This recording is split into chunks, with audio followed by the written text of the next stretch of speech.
এখানে দেখাই ফেলছে, এগুলো তুমি পারবা। এবং এই যে ভেক্টর গুণনে কয়েকটা ধর্ম অবস্থা স্কেলার গুণনের মতো, ওইটাও তোমরা পড়ে ফেলবা, সোজা। এরপর আর তেমন কিছু নাই। এখন দেখো আরেকটা জিনিস পাচ্ছি, সেটা কি পদার্থবিজ্ঞানে ক্যালকুলাস। ক্যালকুলাস জিনিসটা কি? এটা ক্যালকুলাস একটা ভয়ানক জিনিস, আগে হয়তো বা। আচ্ছা, আমাদের সময় প্রায় শেষের দিকে, তাই না? আচ্ছা, আমাদের তাড়াতাড়ি শেষ করতে হবে, সময়ের দিকে আমি খেয়ালই করি নাই। আচ্ছা, ক্যালকুলাস দেখো, এটা আবিষ্কার করেন কে? নিউটন। এবং দুই রকমের আছে, একটা হচ্ছে সমাকলন, একটা ব্যাপকলন। কোনটার ক্ষেত্রে সমাকলন করব? ক্ষেত্রফল, ভারকেন্দ্র, এগুলোর ক্ষেত্রে সমাকলন করব। বেগ, ত্বরণ, বক্ররেখার ঢাল, এগুলোর ক্ষেত্রে সমাকলন ব্যাপকলন করব। কেমন? এই জিনিসটা আমাদের পরীক্ষা আসে লাগবে। আচ্ছা, এরপর হচ্ছে আমাদের আচ্ছা, হালকা কিছু আছে, লাল সবুজে দাগানো গুলো তোমরা পড়বা। ওকে, একটু ডিফারেন্সিয়াল অপারেটর পড়াই ফেলছি তোমাদেরকে। এই যে এখানে কিছু স্কেলার ক্ষেত্র এবং ভেক্টর ক্ষেত্র উদাহরণ দেওয়া আছে, লাল কালিতে দাগানো আছে, এইগুলো একটু পড়বা উদাহরণগুলো। কেমন? কোনগুলো স্কেলার ক্ষেত্র, কোনগুলো ভেক্টর ক্ষেত্র। আচ্ছা, এবার চলো আমরা গ্রেডিয়েন্টে চলে আসছি।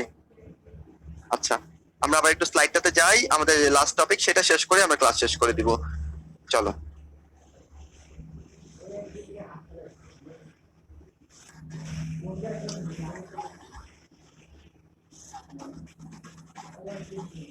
ওকে, এই জিনিসগুলো আমরা একটু কম কম পড়ি, আমরা একটু কম কম বুঝি।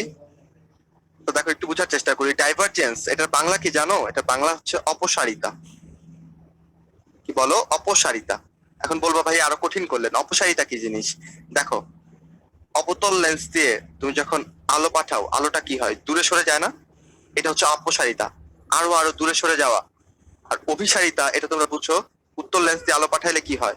এই আলোগুলো একটা বিন্দুতে এসে মিলিত হয়, তাই না? এটাকে বলে অভিসারিতা। অনেক গানেও তোমরা শুনছো যে তোমার আমার অভিসার মানে কি? তোমার আমার মনের মিল। অভিসার মানে মিলিত হবে। কেমন? তাহলে অপসারিতা মানে হচ্ছে ডাইভারজেন্স। তাহলে যদি কোথাও তুমি অপসারণের ঘটনা দেখো, তাহলে সেটাকে বলবা ডাইভারজেন্স, পজিটিভ ডাইভারজেন্স। যদি কোথাও দেখো যে অভিসরণ ঘটতেছে, কাছাকাছি আসতেছে, মিলিত হইতেছে, সেটাকে বলবা নেগেটিভ ডাইভারজেন্স। কেমন? আচ্ছা, এটা যদি বুঝে থাকো, তাহলে চলো আমরা এবার এখানে যে ছবি দুটো দেওয়া আছে, এটা একটু দেখি। এখানে কি ছবি দেওয়া আছে? আচ্ছা, ধরে নাও এগুলো হচ্ছে বাতাসের অণু। এই যে লাল লাল ফোঁটাগুলো, এই বাতাসের অণুগুলোর কাছে তুমি যদি এই আইসক্রিমটাকে নিয়ে আসো, এই বাতাসের অণুগুলো কি হবে বলো? ওরা আরো কাছাকাছি আসবে, তাপ যেহেতু কমে যাচ্ছে ওরা আরো সংকুচিত হবে, তাই না? তাপ কমে গেলে সংকুচিত হবে। ফলশ্রুতিতে এখানে তুমি কি দেখতে পাচ্ছ? ওরা একই বিন্দুতে মিলিত হচ্ছে, এই টাইপের একটা অবস্থা, তাই না? এখানে একটা অভিসারী ভাব দেখা যাচ্ছে। সুতরাং এইখানে আমরা যেটা পাবো সেটা অ্যাকচুয়ালি নেগেটিভ ডাইভারজেন্স বা ঋণাত্মক ডাইভারজেন্স। কারণ এখানে একই বিন্দুতে এই বাতাসের অণুগুলো যে সংকুচিত হয়ে যাচ্ছে। দেখো, আগে বাতাসের অণুগুলো কেমন ছিল? এতটুকু। এখন এখানে এই যে অভিসারী হওয়ার ফলে, সংকুচিত হওয়ার ফলে বাতাসের অণুর আয়তন কি কমে গেছে অনেক, বুঝছো? বাতাসের অণুর আয়তন অনেক কমে গেছে। সুতরাং আয়তন কমে গেছে এখানে, এবং এটা যেহেতু অভিসারিতার মতো মনে হচ্ছে যে সবগুলো কমপ্রেস হচ্ছে, একই বিন্দুর দিকে যাচ্ছে, এটাকে আমরা বলবো নেগেটিভ ডাইভারজেন্স। অপোজিট সাইডে দেখো, যদি তুমি এই যে ড্যাশ লাইনের কাঠিটাকে যদি তুমি নিয়ে আসো এই বাতাসের অণুগুলোর কাছে, তখন কি হবে? এই বাতাসের অণুগুলো প্রসারিত হবে, তাই না? একটা একটা থেকে আরো দূরে সরে যাবে, তুমি আর আমি যাই দূরে সরে সরে। আচ্ছা, দূরে সরে যাচ্ছে। দেখো, এখন এদের যে আয়তন, সেটা কি আগের থেকে বৃদ্ধি পাচ্ছে না বলো? সরি, আগের থেকে আয়তনটা বৃদ্ধি পাচ্ছে। এই যে এখানকার থেকে এই আয়তনটা বৃদ্ধি পাচ্ছে, এবং এইখানে দেখো তুমি একটা অপসারী ভাব দেখতে পাচ্ছ, ছড়িয়ে যাওয়ার অবস্থা দেখতে পাচ্ছ। এইটাকেই তো আমরা ডাইভারজেন্স বলি। সুতরাং এই ডাইভারজেন্সটা বলবো তুমি পজিটিভ ডাইভারজেন্স, যেখানে আয়তন বৃদ্ধি পাবে। আর যদি কখনো দেখো যে কারো আয়তন কমে যাচ্ছে, সংকুচিত হচ্ছে, ঘনত্ব বেড়ে যাচ্ছে, তখন তুমি তাকে বলবা নেগেটিভ ডাইভারজেন্স। কেমন? বুঝা গেছে? আচ্ছা, তো পজিটিভ ডাইভারজেন্সের ক্ষেত্রে কি হয়? আয়তন বেড়ে যায় এবং ঘনত্ব কমে যায়। নেগেটিভ ডাইভারজেন্সে আয়তন কমে যায়, ঘনত্ব বেড়ে যায়। আচ্ছা, এবার দেখো নিচে, আমরা এটা মুছে দেই। দেখো এখানে একটা নল দিছি আমরা, তাই না? এই নল দিয়ে কি বুঝাইছি? ধরো এই নল দিয়ে পানির অণু ঢুকলো, কেমন? এই পানিগুলো যেমনি ঢুকছিল এমনি বের হয়ে গেল। বলো, এখানে কোনো অভিসরণ বা অপসরণ কিছু ঘটছে? ওরা কাছাকাছি আসছে বা দূরে সরে গেছে, এরকম হয়েছে? হয় নাই। তাহলে এখানে কি কোনো ডাইভারজেন্স আছে? উত্তর হচ্ছে নাই। তাহলে এখানে ডাইভারজেন্স কত? শূন্য। এবং কারো ডাইভারজেন্স যদি শূন্য হয়, তখন তাকে আমরা একটা স্পেশাল নামে ডাকি। নামটা কি? সলিনয়েডাল। কেমন? তাহলে পরীক্ষা এটা খুব কমনলি আসে। সলিনয়েডাল কি জিনিস? সলিনয়েডাল হচ্ছে এই জিনিস। যাদের ডাইভারজেন্স শূন্য তাদেরকে আমরা সলিনয়েডাল নামে ডাকি। এখন প্রশ্ন হচ্ছে ভাই ডাইভারজেন্স কেমনে পাবো? দেখো, ডাইভারজেন্স ডট গুণন করে পাবা। কার কার ডট গুণন করে পাবো? একটা ভেক্টর ক্ষেত্র ভি, একটা ভেক্টর ক্ষেত্র ভি, আর এটা হচ্ছে আমাদের কি বলো, ডেল বা ন্যাপলা, তাই না? একটা ভেক্টর ডিফারেন্সিয়াল অপারেটর। এই দুটার মধ্যে যদি ডট গুণন করে দাও তাহলে যে রাশিটা পাবা সেটাই হচ্ছে আমাদের ডাইভারজেন্স। এখন বলো ডাইভারজেন্সটা আমরা কিভাবে পাচ্ছি? ডট গুণন করে। তাহলে ডট গুণন করে প্রাপ্ত রাশিটা কি স্কেলার হবে না ভেক্টর হবে? ডেফিনেটলি স্কেলার হবে। ডট গুণন করার ফলে প্রাপ্ত রাশিটা স্কেলার হবে, তাহলে ডাইভারজেন্স হচ্ছে একটা স্কেলার রাশি। কেন বুঝছো? কারণ এটা ডট গুণনের ফলে প্রাপ্ত রাশি। আচ্ছা, চলো আমরা নেক্সট পেজে যাই। ডাইভারজেন্স থেকে মোটামুটি সব পড়ে ফেলছি। নেক্সট স্লাইডটা হচ্ছে আমাদের কার্ল নিয়ে। ওকে, দেখো, কার্ল, কার্ল সি আছে, ক্রসেও সি আছে। মানে একটু আগে আমরা ডাইভারজেন্সের ক্ষেত্রে যেটা বললাম যে ডেল ডট একটা ভেক্টর ক্ষেত্র ভি, এটা ছিল ডাইভারজেন্স, বাট এই ডটটা যদি ডট গুণন না হয়ে ক্রস গুণন হয় তখন তাকে আমরা বলবো কার্ল। কেমন? তো ডাইভারজেন্সের ক্ষেত্রে ডাইভারজেন্সের টি, ডটের টি, কার্লের ক্ষেত্রে কার্লের সি, ক্রসের সি। ভুলার কোনো অবকাশ নাই, চাইলেও ভুলতে দিব না তোমাকে। আচ্ছা, এই কার্ল দিয়ে, আচ্ছা বলো দেখি এই কার্লটা আমরা কিভাবে পাচ্ছি? ভেক্টর গুণন করে বা ক্রস গুণন করে। তাহলে ক্রস গুণন করার ফলে প্রাপ্ত রাশিটা কি হবে? স্কেলার হবে না ভেক্টর হবে? ডেফিনেটলি ভেক্টর হবে, ডেফিনেটলি ভেক্টর হবে। তাহলে কার্ল একটা ভেক্টর রাশি, কিন্তু ডাইভারজেন্স কিন্তু ডট গুণনের ফলে প্রাপ্ত, তাই এরপর ডাইভারজেন্স স্কেলার রাশি। কেমন? এবং এই কার্ল দিয়ে আমরা কি প্রকাশ করি? ঘূর্ণন প্রকাশ করি। মানে এই যে দেখো এখানে একটা ছবি দিছি তোমাকে, তাই না? এই ছবিতে আমি কি বুঝাইছি? এই যে বাতাস বা ধরো এই যে মেঘ, এগুলো ঘুরতেছে একদম নিম্নচাপের ফলে, ঘূর্ণিঝড় টাইপের হচ্ছে। তাহলে ডেফিনেটলি এখানে একটা কার্ল আছে, তাই না? কার্ল পরিমাপযোগ্য। কিন্তু ধরো বাতাস এই যে সরলরৈখিক ভাবে প্রবাহিত হচ্ছে, কোনো ঘোরাঘুরি নাই, তাহলে এখানে কোনো কার্ল পাবা না। এখানে কার্ল হচ্ছে গিয়ে জিরো। যেমন তোমরা আমাকে জানাইতে পারো যে তোমাদের মাথার কার্ল এখন কত? তোমাদের মাথা যদি ভেতরে ঘুরতে থাকে তাহলে ডেফিনেটলি ঘুরতে থাকলে তাদের একটা কার্ল আছে। আর যদি মনে করো না ভাই এই যে ডাইভারজেন্স কার্ল এগুলা ভেক্টর টেক্টর এগুলো আমরা অনেক আগে পড়ছি, এগুলো আমাদের কাছে খুব সোজা লাগছে, আমাদের মাথা ঘোরার কোনো প্রশ্নই আসে না, তাহলে আমাদের মাথা ঘুরতেছে না। যদি তোমার মাথা না ঘুরে থাকে তাহলে কাল শূন্য। তাহলে কাল শূন্য মানে হচ্ছে কোনো কিছু অঘূর্ণনশীল, তা বোঝাচ্ছে। যদি বুঝে ফেলে থাকো, এবার চলো আমরা গ্রেডিয়েন্টটা বুঝে ফেলি। আচ্ছা, গ্রেডিয়েন্টটা কি জিনিস?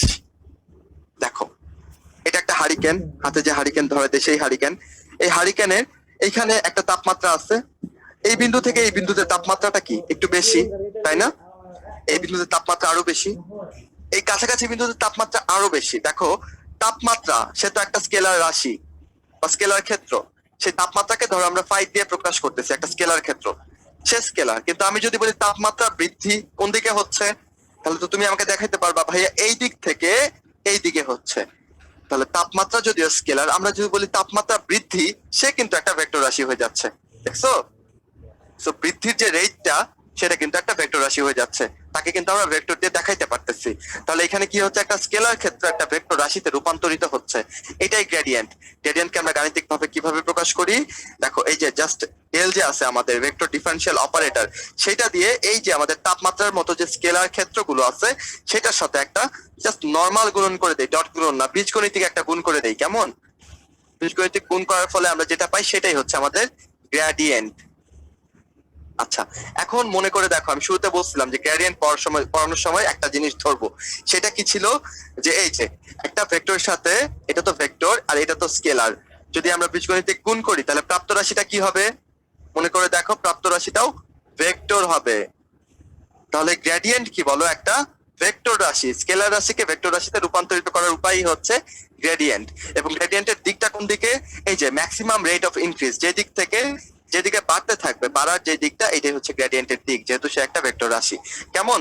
এই গ্রেডিয়েন্টের আবার আরেকটা নাম আছে, তাকে আমরা কি বলি? স্কেলার অপেক্ষক। এটা হচ্ছে তার বাংলা নাম, স্কেলার অপেক্ষক। বুঝা গেছে? তো এই ছিল আমাদের গ্রেডিয়েন্ট থেকে পড়া। তো মোটামুটি এই হচ্ছে আমাদের শেষ স্লাইড, এটাই শেষ। তো আমরা চলো বই থেকে এবার দেখে ফেলি আমরা কি কি পড়লাম, জাস্ট লাস্ট একটু দেখে ফেলি, তারপরে আমাদের পড়া, আমাদের ক্লাস শেষ হয়ে যাবে।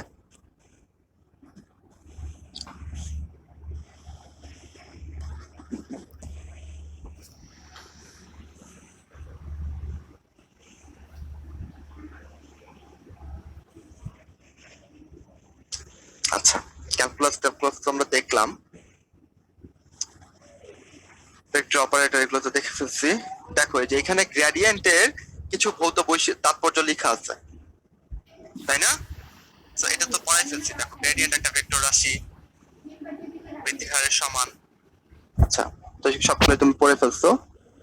নেক্সট চলো দেখি। দেখো এখানে ডাইভারজেন্সের তাৎপর্য লেখা আছে বা ভৌত ধর্ম লেখা আছে। এই যে দেখো এই চিত্র দিয়ে কি দেখাচ্ছে, এই যে ক্ষেত্রটা, এই ক্ষেত্রটা কিন্তু আয়তন বৃদ্ধি পাচ্ছে, তীর দিয়ে এগুলাই বুঝাইছে, তীর দিয়ে এটাই বুঝাইছে আয়তন বাড়তেছে, বুঝছো? তো আয়তন বাড়লে কি হবে, মানে এটা কি অপসারী, অপসারিতা মানে ডাইভারজেন্স, মানে এটা পজিটিভ ডাইভারজেন্স। তাহলে পজিটিভ ডাইভারজেন্সে আয়তন বাড়বে, ধনাত্মক ডাইভারজেন্সে আয়তন বাড়বে। দ্বিতীয় চিত্রে দেখো আয়তনটা কমতেছে, কম্প্রেসড হচ্ছে, তখন এটাকে আমরা কি বলতে পারি, অভিসারী। অভিসারী মানে কি ঋণাত্মক ডাইভারজেন্স, সেটা হচ্ছে ঋণাত্মক ডাইভারজেন্স। কেমন? আচ্ছা, আর 3 নাম্বার চিত্র দেখো, এখানে যেইগুলো মানে যা কিছু আসতেছিল তা ওইভাবেই বেরোয় যাইতেছে, এখানে কোনো অভিসারী বা অপসারী কোনো ঘটনা নাই, সুতরাং এটা শূন্য ডাইভারজেন্স, যার ইংরেজি নাম সলিনয়েডাল। শেষ, ডাইভারজেন্স শেষ আমাদের। কাল থেকে দেখো আমরা মোটামুটি সবই পড়ছি, বাট এই যে একটা 3 নাম্বার পয়েন্ট, এটা একটু ইম্পর্টেন্ট কার্লের জন্য। কার্লের মানটা কেমন হবে, কৌণিক বেগের দ্বিগুণ হবে। জাস্ট এই দ্বিগুণটা তোমরা একটু মনে রাখবা, কৌণিক বেগের কত গুণ, দ্বিগুণ, ব্যাস। এরপর দেখো, এরপর হচ্ছে আমাদের আর কি পড়তে হবে, গাণিতিক সূত্রাবলী যেগুলো আছে এগুলো একটু দেখতে হবে, কারণ পরীক্ষা এগুলো আসে নিচে কোনটা সঠিক ভুল সমীকরণ এইভাবে। এরপর হচ্ছে গিয়ে আমাদের সার সংক্ষেপ যেটা আছে, এই যে সার সংক্ষেপ, এটাও তোমরা একটু দাগায় দাগায় পড়তে পারো। আচ্ছা, এরপর দেখো ইসাক স্যার নিজে কি করছে, এইভাবে কিছু একদম টপ বানাই দিচ্ছে স্যারদের জন্য, যে স্যাররা আপনারা এখান থেকে প্রশ্ন দেন, আমি একদম 1 2 3 করে দিয়ে দিলাম নৈবিত্তিকের জন্য ভালো ভালো প্রশ্নগুলো। তো স্যাররাও তো কোনো কিছু একটা তৈরি করে দেওয়া আছে, এখান থেকে প্রশ্ন করতে অনেক ভালোবাসবে। তো তোমরা এই জিনিসগুলো কখনোই মিস করবে না, অবশ্যই অবশ্যই এই পয়েন্টগুলো ভালো মতো পড়বা। আচ্ছা, এটা শেষ করার পর দেখো বহু নির্বাচনী যেগুলো আছে, অনুশীলনী মাস্ট মাস্ট মাস্ট অবশ্যই পড়তে হবে, মিস দেওয়ার কোনো গ্যাপ নাই, মানে অবকাশই নাই কোনো কিছু বাদ দেওয়ার। কেন অবকাশ নাই? কারণ এটা থেকে মেডিকেল ভর্তি পরীক্ষায় প্রশ্ন আসে। এখন বলতে পারো তোমরা ভাই কয়টা আসে, একটা দুইটা না, কখনো কখনো দেখা যায় যে 10টা 15টা প্রশ্ন কমন পড়ে যায়। হাউ স্ট্রেঞ্জ, মেডিকেল ভর্তি পরীক্ষায় জাস্ট ইসাক স্যারের বইয়ের পেছনের প্রশ্নগুলো থেকে বা তারও থেকে বেশি কমন পড়ে যায়, তাহলে এগুলো মিস করা মোটেও বুদ্ধিমানের কাজ হবে না, তাই না? তো এই হচ্ছে আমাদের মোটামুটি একটু ঝড়ের বেগে আমরা ভেক্টরটা পড়লাম। কেমন? আচ্ছা, এখন আমি আশা করি মেডিকেলের ভেক্টরে তোমাদের যা আসবে সেইগুলো তোমরা আজকে ক্লাসটা যদি ফলো করো এবং সেই অনুযায়ী আজকে রাতেই যদি এটা তোমরা পড়ে ফেলো, তাহলে হয়তো বা তোমাদের এই যে ক্লাস থেকে সবকিছু কমন পড়ে যাবে। আশা করি আমরা চেষ্টা করছি সবকিছু কভার করার জন্য। কেমন? তো তোমরা যদি আরো বিস্তারিত পড়তে পারো আরো বিস্তারিত পড়বা, এটা জাস্ট তোমাদের উপর ডিপেন্ড করতেছে কেমন ভালো করে পড়বা, কিন্তু অবশ্যই করণীয় আজকে রাতে পড়তে হবে তোমাদেরকে। তুমি যদি 2 দিন পরে হাতে নাও এটা, দেখবা যে চ্যাপ্টারটা আবার তোমার কাছে নতুন হয়ে গেছে। কেমন? তো আমরা আর কথা না বাড়াই, রাত অনেক হয়েছে। কেমন? তোমরা রাতের খাবার খাও। আর আজকে হয়তো বা তোমাদের ওই যে ওইসব ব্যাপার নিয়ে তেমন একটা কথা বলতে পারি নাই, সাধারণ জ্ঞান, জেনারেল নলেজ, ইংলিশ এইসব নিয়ে তোমাদের প্রশ্ন আছে, আমার ইচ্ছা করে তোমরা যা জিজ্ঞেস করো সবকিছুর কথা বলি, কিন্তু সময় আমাকে বেঁধে ফেলে, সবকিছু বলতে পারি না। কেমন? আচ্ছা, তো নেক্সট যে ক্লাস আমাদের, সেই ক্লাস হচ্ছে গতিবিদ্যা।